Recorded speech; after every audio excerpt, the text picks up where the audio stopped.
You are not alone on your journey. Listen in to the Unshakeable Living Show, Supernaturally and Divinely Unshakable with Lisa Beltz. Twice a month for your well-deserved dose of positive energy and your personal reminder that you are perfectly imperfect, and that's okay. Find your true calling and influence the world around you for the better with your profound gifts. Walk away feeling truly unshakable. Good morning, good afternoon, good evening, wherever you are in the world. Today is Wednesday, December 28th, 2022, and we are almost at the end of the year. I just kind of find that a little bit unbelievable. And so welcome to the final episode of the Unshakable Living Show for 2022. With today's episode, I am celebrating a full year of my show. And again, it's just really exciting. I've grown so much over the last 12 months, both as a podcast host, but also as a coach and a mentor. 2022 has definitely had its challenges, but it's also had some really bright spots as well. It's brought a lot of good things into our family, especially our baby granddaughter who just turned 6 months old. Christmas was really fun this year, getting to buy really cute baby clothes and fun toys and all those kinds of things.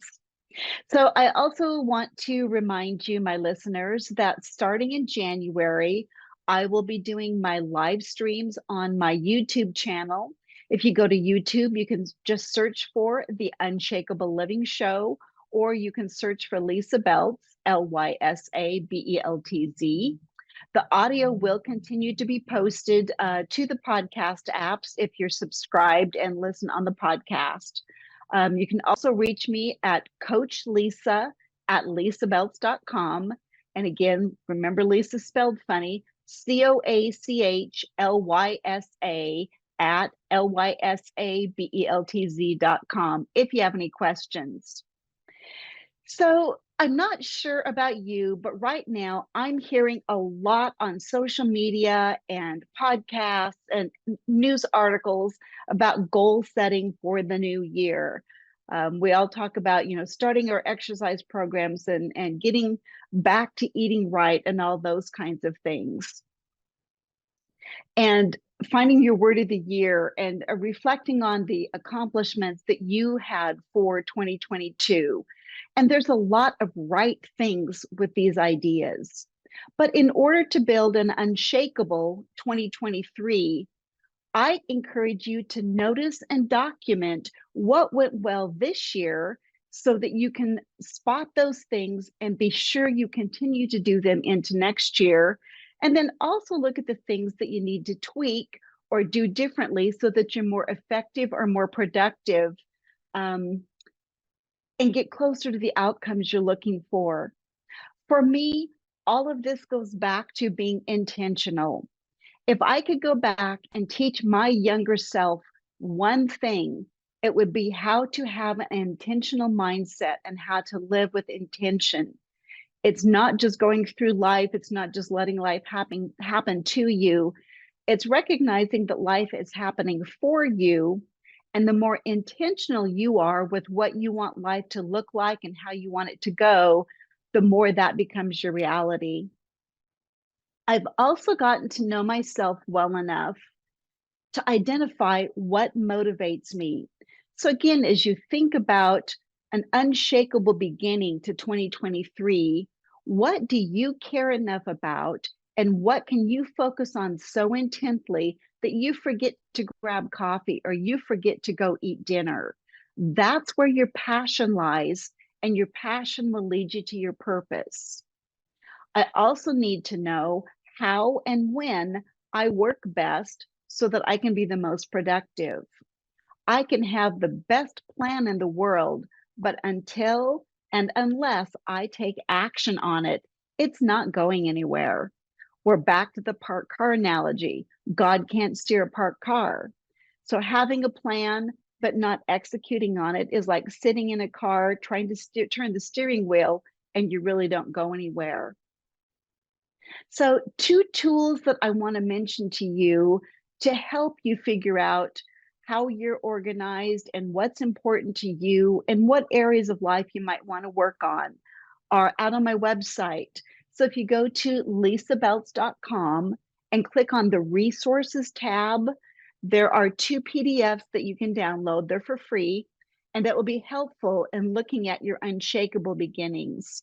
The first one is a core values worksheet. And I know I've mentioned this in other episodes, but I really want to mention it again. As you go into the new year and you want to set goals, you need to make sure that your goals and the things that you're working on are in alignment with your core values. So, what's a core value? This exercise helps you start with a list of about 50 words, and you work it down to 15 words, down to 10, and down to ultimately down to 5 words that are so important to you that you would not compromise them. One of my core values is integrity. And so integrity is something that I know I cannot violate or compromise and still feel okay within myself. So whether it's in my personal life or my church life or my business life, I know that I have to keep my integrity intact pretty much at all costs. And so when you're really uncomfortable in a circumstance or a situation, a lot of times it's because you're being asked to go against one of your core values. An example of this is, as I mentioned, is having integrity as a core value and then being asked to lie or even tell a half truth in your job.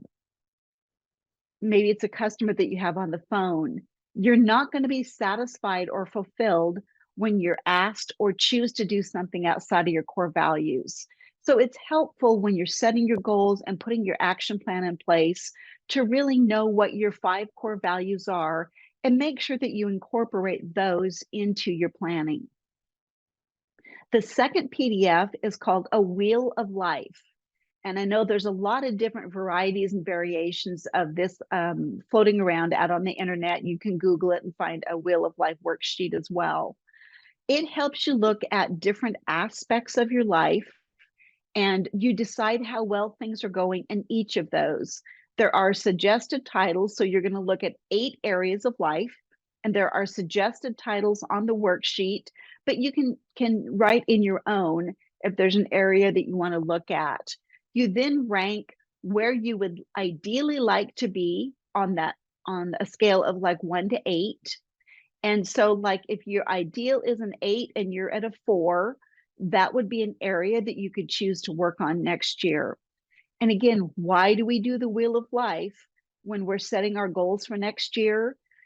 As you're setting your goals and putting your action plans in place, you want to incorporate the lower areas from your Wheel of Life into your plan for the year because that's going to bring satisfaction and an overall accomplishment as you work through 2023.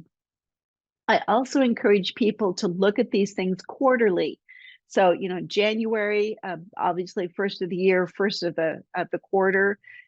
Look at it again in March, and then a couple more times during the year. It doesn't have to be quarterly exactly, but the point is to check back, evaluate.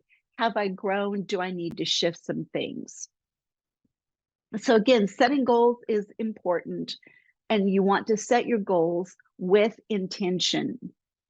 The walking out of those accomplishments is what really matters. The more you know yourself, the better you can set yourself up for success.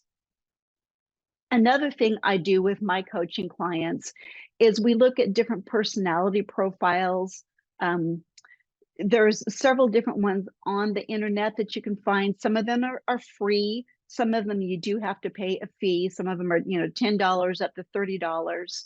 But it helps to give you an objective insight into kind of how you're wired and what makes you work. So some of the popular ones are DISC, and it's DISC. And I actually have a DISC profile that I can give you if that's something you're interested in. It actually looks at your DISC profile and your spiritual gifts. So again, send me an email at coachlisa@lisabelts.com if you're interested in that. Another type of personality profile is called Myers-Briggs, and it looks at 4 different aspects of how you work best and how to interact with other people. Enneagram is another popular one. And then human design is also extremely insightful.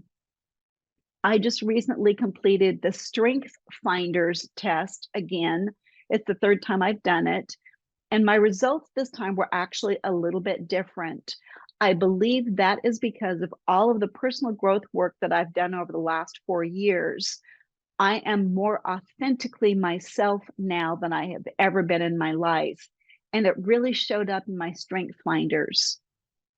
Again, if you're not familiar with Strength Finders, instead of looking at our strengths and our weaknesses and trying to strengthen your weaknesses, the approach from Strength Finders says find your strengths and operate there. When you know your strengths,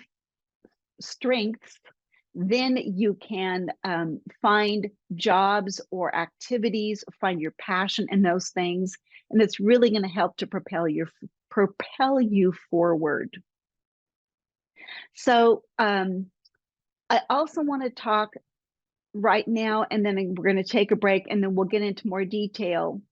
It's also important to know how you best work. So one approach is called ridiculously small steps, and we'll talk about that in a little bit more detail. In contrast to that is take action now. So if you're more of a type A personality, a driver, you like to be high energy, you'd like to be focused, you want to have, 6 things going at once, the take action now approach and method may work well for you. If you like to take things more, I always joke about the phrase that says, eat the elephant a bite at a time. If you're more a bite at a time person, the RSS, or ridiculously small steps, helps you to kind of incrementally work into your goals. If you do 1% change a day over the course of a year, you will have changed 365 degrees. And so starting small, taking smaller chunks, taking smaller bites. If you're working a day job like I am, and you have, a side business or a side hustle, or you're growing your business after hours, you may need to take smaller steps. But the important thing is to recognize the progress you're making, even if it's not eating the entire elephant in one sitting. So we're going to take a really quick break right now. And then when we come back, we'll go into a little bit more detail about ridiculously small steps versus take action now. Come right back.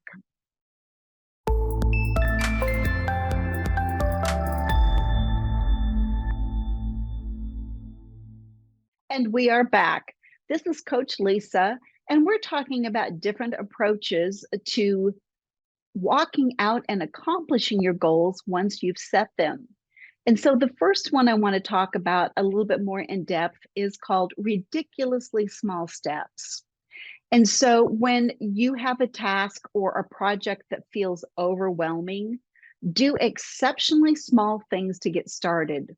If you're writing a book, a ridiculously small step would be to literally write 15 words a day or write for 3 minutes. It's breaking it down into a small chunk that cannot possibly feel overwhelming. Almost anybody can sit down and write for 3 minutes, or you can write 15 words, or say you're going to write 5 sentences. You get the idea. It's just to set these small incremental goals.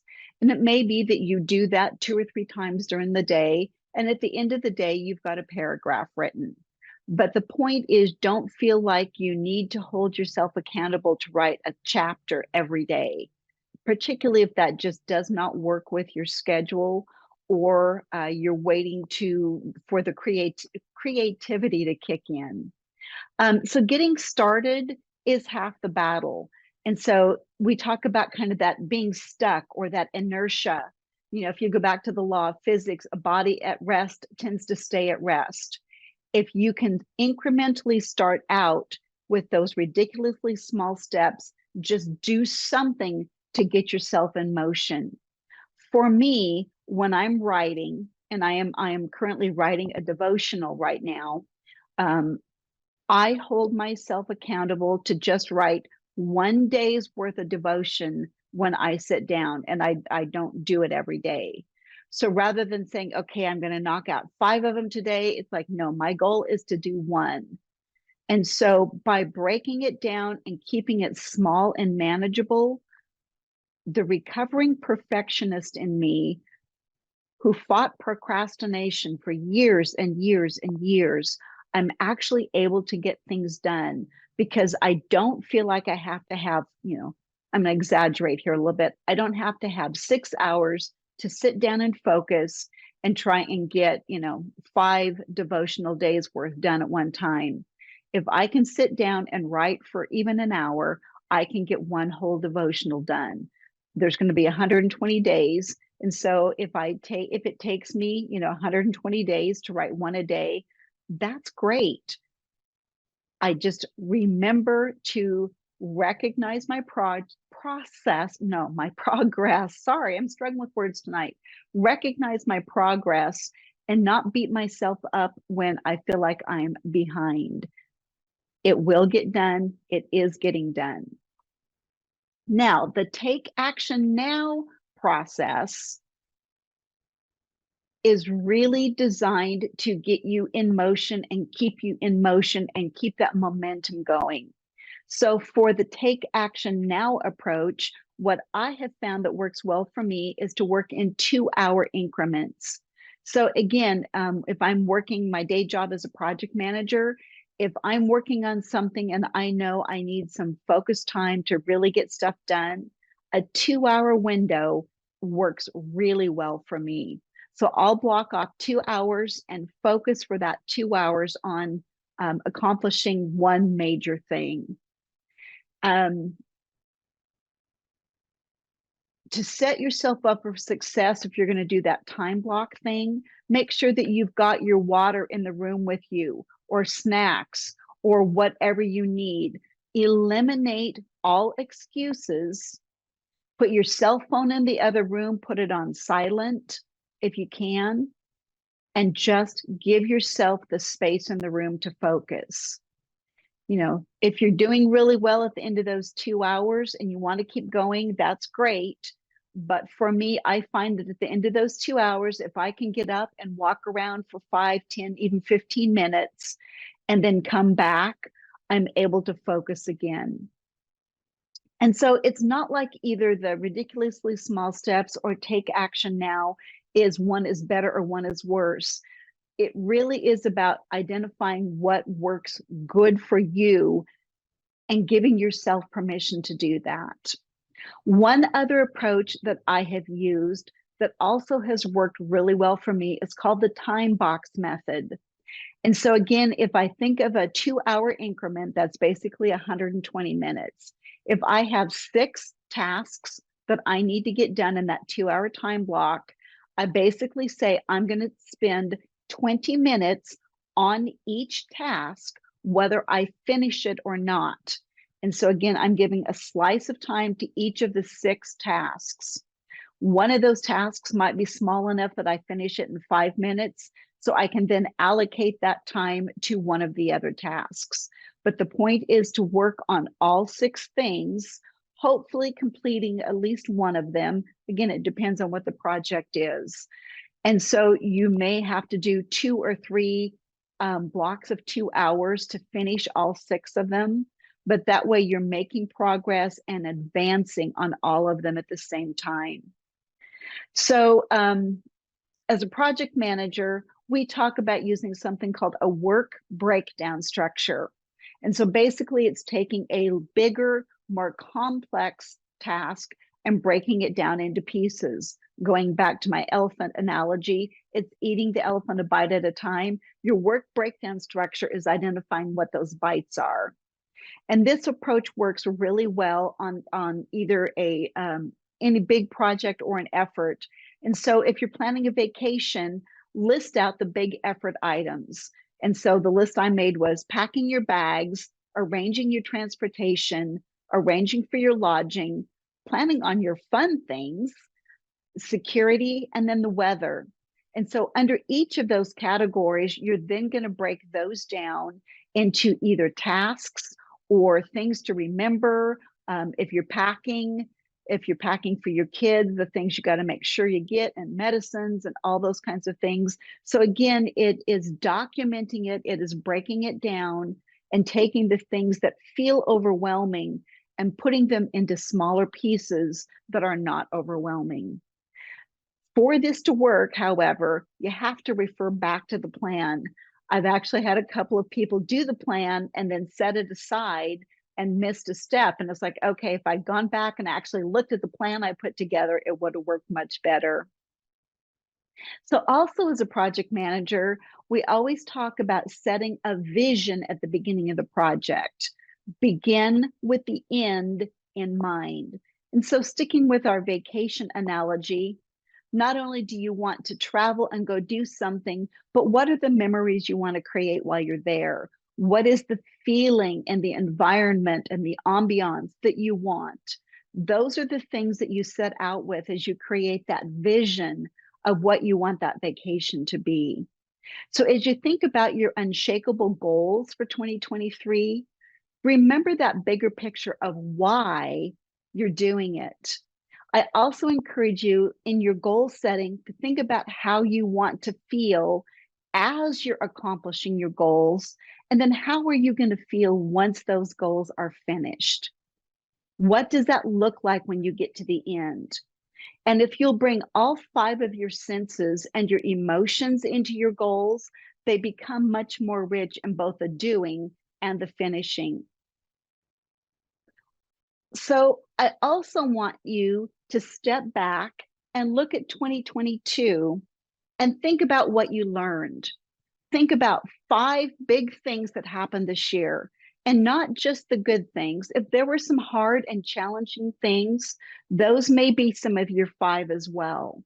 Oftentimes, there are really deep lessons in the hard times as well as in the ongoing easy things that we do. What did you learn about yourself this year? That recognition is something to be celebrated. You know, I learned that through working on my health, I can trust my physical body more than I've been able to in literally 20 years. I spent a lot of time this year working on sleep, working on drinking water, clearing out my mold toxicity, some other things. And so, what I'm learning is that my body doesn't let me down the way it used to.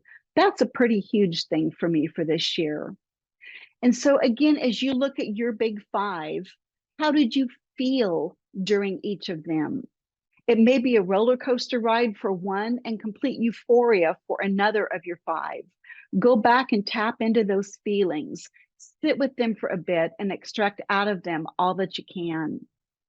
So, looking at 2022 from a realistic standpoint, being generous with yourself on all that you accomplished, that's going to help you carry momentum into the new year. Even if your goals are different this year, build on the momentum of accomplishment that you have from last year and stay in that momentum. And remember that accomplishments are not just the big things, it's keeping all the day to day plates spinning too. If you can't think of any big accomplishments, and yet you fed your kids every day, you got up and took a shower most days, and you didn't kill anyone, those could be listed as accomplishments. Again, as I said, one of my challenges for this year was drinking enough water, and I did better at that than I've ever done. So I get to acknowledge myself for my sleep and my drinking water. So as you enter 2023, give yourself a lot of grace. We've had some pretty challenging years the last few years with COVID, and we're coming out of it, but we're maybe not 100% yet. I want you to really know that you can do more than you think you can. You have a purpose. Life is here for you, and you can actually make a big impact in your sphere of influence and those around you. So, as you set your unshakable goals and you move into 2023 with those unshakable beginnings, don't get stuck in your parked car. Get in motion and let God direct your steps. And so, as I wrap up today's show, I want to give a huge shout out and thanks to Transformation Talk Radio, to Dr. Pat, to Jessica, who is my producer tonight, and the whole TTR staff. I have absolutely loved every show that I've done this year. TTR has given me a solid foundation that I will continue to build on. And I really hope that I come back and can join the family again in the near future. So as I mentioned, starting in January, you'll find me on YouTube under the Unshakeable Living Show, or just do a search for Lisa Beltz. All of the new episodes will be available on the podcast apps, just like they are today.